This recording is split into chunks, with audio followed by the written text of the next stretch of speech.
కూడా ఏకాదశి నుంచి మన బీసీ వర్గాలు ఎవరైతే middle class below middle class ఉంటారో ఆర్థిక లేని వాళ్ళు నరకం చూపిస్తున్నారండి.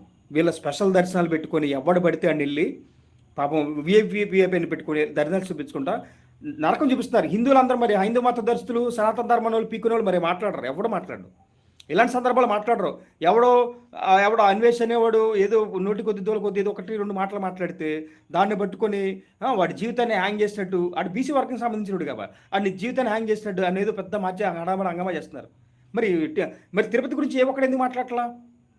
అంతమంది ఉచిత దర్శనాలు ఇచ్చుకొని ఏది వివిఐపీలని సామాన్య జనాన్ని భక్తులు కిటకిటలాడుతూ 5 కిలోమీటర్ 6 కిలోమీటర్లు పెడుతుంటే ఒక్కడు కూడా ఎందుకు మాట్లాడట్లా? మరి నోర్లు ఏమైపోయినాయి వీళ్ళందరికీ? మరి మొత్తం ఈ సోషల్ మీడియా బ్యాచ్లు కానీ ఏమైపోయినాయి? మరి కనబట్టలేదా? ఇవి మరి ఇంతకుమించి బూతులు చాలామంది మాట్లాడిన వాళ్ళు ఉన్నారు. ఇప్పుడు ఒకటే రెండు మాట్లాడాడు. మరి చాలామంది కూడా ఆంధ్రప్రదేశ్లో మైకులు పెట్టుకొని సండే వస్తే